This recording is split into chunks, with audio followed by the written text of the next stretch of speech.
Hello my YouTube family, welcome back to my channel. আমার videos তোমাদের কার কার ভালো লাগে অবশ্যই কিন্তু তোমরা কমেন্টে জানিও। আর ভালো লাগলে তোমাদের ফ্রেন্ডস রিলেটিভসদের সাথে আমার ভিডিওসগুলো শেয়ার করে দাও। আর এখনও যারা আমার চ্যানেলটা সাবস্ক্রাইব করনি তারা অবশ্যই তাড়াতাড়ি সাবস্ক্রাইব করে দাও আরও নতুন নতুন ভিডিও পাওয়ার জন্য। হ্যালো ফ্রেন্ডস, গুড নুন সবাইকে। দুপুরবেলা থেকে এই ভিডিওটা স্টার্ট করলাম। ভিডিওটা বড় হতে পারে আবার ছোট হতে পারে, কিছুই না। আমি বাড়িতে আজকে থাকবো, কি করবো না করবো সেটাই দেখাবো তোমাদের, আর কোথাও গেলে সেটাও তোমাদেরকে দেখাবো। দুদিন আগে অক্ষয় তৃতীয়া গেল। অক্ষয় তৃতীয়ার দিন আমাদের বাড়ির পাশেই রয়েছে একটা বারোয়ারি মন্দির, ওখানে দুর্গাপুজোও হয়, আবার মহিষমর্দিনী পুজোও হয়। তো অক্ষয় তৃতীয়ার দিন পাঠ পুজো হয়েছে, পাঠ পুজো হয়ে আর কি ঠাকুর তৈরিটা শুরু হয়। তো ওই দিন থেকে আর কি ঠাকুর তৈরি হওয়া শুরু হয়েছে। দুদিন হলো পুজো হয়েছে, তো দুদিনে আর কইটুখানি কী বা হবে ঠাকুরটা। তো চলো তাও তোমাদেরকে দেখাই কইটুখানি হলো। আর এই পুজোটা হবে বুদ্ধ পূর্ণিমায় আমাদের বীরনগরে রয়েছে চণ্ডীতলা। তো চণ্ডীতলায় ওখানে চণ্ডী মায়ের পুজো সবাই দেয়, অনেক জায়গা থেকে অনেক মায়ের ভক্তরা আসেন, পুজো দেন ভোরবেলা গিয়ে। তো সেইটাও তোমাদেরকে দেখাবো। পুজোর দিন, বুদ্ধ পূর্ণিমার দিন পুজো হয়, অনেক দূর দূরান্ত থেকে কিন্তু অনেক মানুষ আসে পুজো দিতে। তো চলো মন্দিরে যাই, গিয়ে দেখাই কইটুখানি ঠাকুর হলো। তারপরে চলে এলাম মহিষমর্দিনী বারোয়ারি তলায়। এই দেখো আমাদের বাড়ির পাশেই এই বারোয়ারি মন্দিরটা, আর ঠাকুরটাও তৈরি হয়েই গেছে, প্রায় অনেকটাই হয়ে গেছে। আর ঠাকুরটা যখন পুরো তৈরি হয়ে যাবে তখনও তোমাদেরকে দেখাবো। আর পাশেই রয়েছে মহিষমর্দিনী ঠাকুরের একটা ছোট্ট প্রতিমা, এখানে মাটি মাখিয়ে রাখা হয়েছে ঠাকুর তৈরি হবে বলে। তারপরে চলে এলাম বাড়িতে। এবার আমার বাড়িতে কি কি গাছ আছে সেটা তোমাদেরকে দেখায়। এই দেখো এই ড্রামটা আমি কিন্তু ডিজাইন করেছি, এটা কিন্তু আমি শর্টস ভিডিওতে দিয়েছি। আর এটা হলো মৌসুম্বি লেবু গাছ, অনেকটাই বড় হয়ে গেছে, এবার খালি লেবু হওয়ার অপেক্ষা। আর এটা হলো তারাগাদা ফুল গাছ, আর এটা টাইম ফুল গাছ তুলে ফেলেছিলাম তাও রয়েছে। আর এটা লঙ্কা গাছ, এই বৃষ্টি হলো কদিন, টবে দেখো জল জমে গেছে, ফেলেও দিলাম আমি। আর এইটা হলো রজনীগন্ধার চারা, এই টপ শুদ্ধ রজনীগন্ধার চারা আমার দিদা পাঠিয়ে দিয়েছে মামাকে দিয়ে। আর পাশে এগুলো রয়েছে কি ব্রাহ্মী কুলেখাড়া এইসব। আর এটাও লঙ্কার চারা। আর আমাদের কলপাড়ের পাশেই হয়েছে এই মিষ্টি কুমড়ো গাছটা। তারপরে বাবা লাঠি দিয়ে আবার বেঁধে দিয়ে ছাদের দিকে তুলে দিয়েছে। দেখো কত বড় হয়ে গেছে গাছটা, একা একাই হয়েছে। কলপাড়ের পাশে যেহেতু এটা ওটা ফেলা হয় তাই একা একাই হয়ে গেছে। আর এই পুঁইশাক গাছটাও একা একাই হয়েছে। আর এটা হলো কাঁঠাল গাছ, আমার দাদু এটা লাগিয়ে গেছেন। দাদু মারা গেছেন 3 বছর পূর্ণ হয়ে 4 বছরে আর কি পড়েছে। তো আগের বারও মুচি এসেছিল গাছে, কিন্তু আর মানে সব মুচি আর কি পড়ে গেছে, একটাও আর গাছে ছিল না। কিন্তু এইবার মুচি হয়েও সব পড়ে গিয়ে 3টে অবশিষ্ট ছিল। এই দেখো রয়েছে গাছে।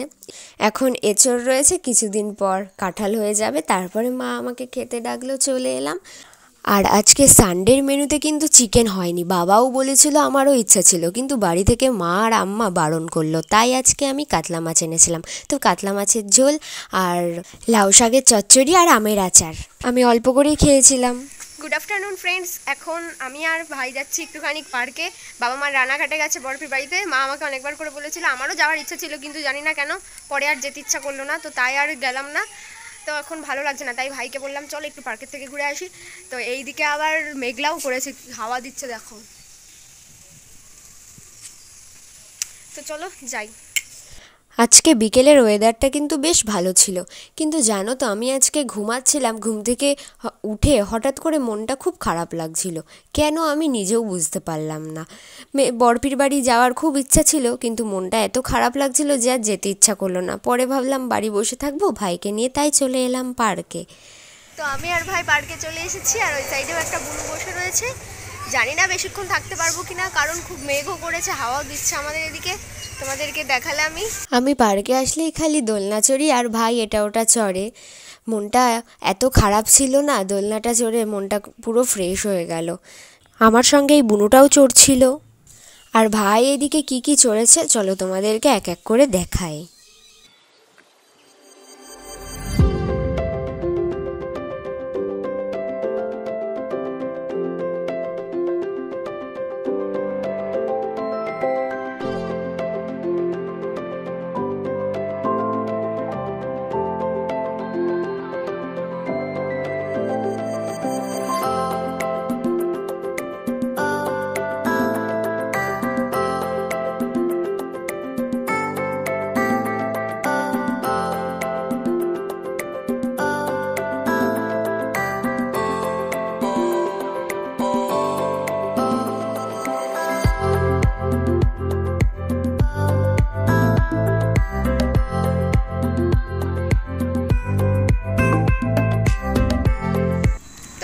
পার্ক চড়া হয়ে গেছে, এখন আমি আর ভাই যাচ্ছি একটু বাজারে।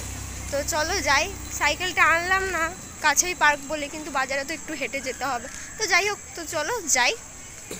তারপরে আমি আর ভাই মিলে চলে এলাম সোমনাথদার দোকানে।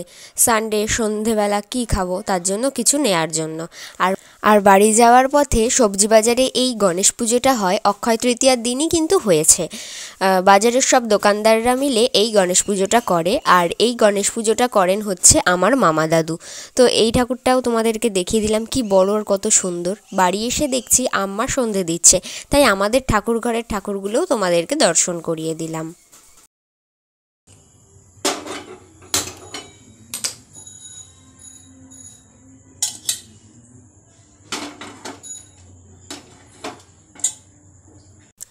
তারপরে ড্রেস চেঞ্জ করে কিছুক্ষণ পর আম্মার জন্য বসিয়ে দিলাম চা। যেহেতু মা নেই তাই আমাকেই করতে হবে। আর আমার আম্মা দুধ চা ছাড়া কিন্তু লিকার চা খায় না। চা খাবে না তবুও ভালো, কিন্তু ওনার দুধ চাই লাগবে। আর দেখো 1 কাপ চা আমার ফোটাতে ফোটাতে অল্প হয়ে গেছে। 1 কাপ আর পুরো ফুলফিল হয়নি, ওই হাফ কাপের থেকে একটু বেশি হয়েছিল। আর কালারটা দেখো সুন্দরই হয়েছে, আম্মা বললো বেশ ভালোই হয়েছিল নাকি, খালি মিষ্টিটা একটু বেশি হয়ে গেছে, সেটাতে আম্মার কোনো প্রবলেম নেই। তো কিছুক্ষণ পরে আমি চাউমিনের প্যাকেটটা খুললাম, দিয়ে মা আর বাবা তো বাড়ি নেই, তাই আমি চাউমিনটা আম্মা আর ভাইকেও দিলাম আর আমিও নিলাম, দিয়ে 3 জনা মিলে খেলাম। যে খাওয়াটা হয়ে গেছে সেই মুহূর্তেই বাবা মা ঢুকেছে, আর বাবা আমার জন্য আবার চাউমিন এনেছে। মানে আমার জন্য বলা ভুল হবে, আমার আর আমার ভাইয়ের জন্য। দিয়ে এইটা রেখে দিলাম।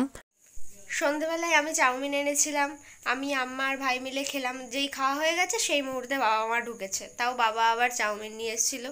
তো সেই চাউমিনটা তখন আর খাইনি, ওটা রেখে দিয়েছিলাম। তো ডিনারে আমি আর ভাই খেলাম, এখন বাজে রাত 11:30।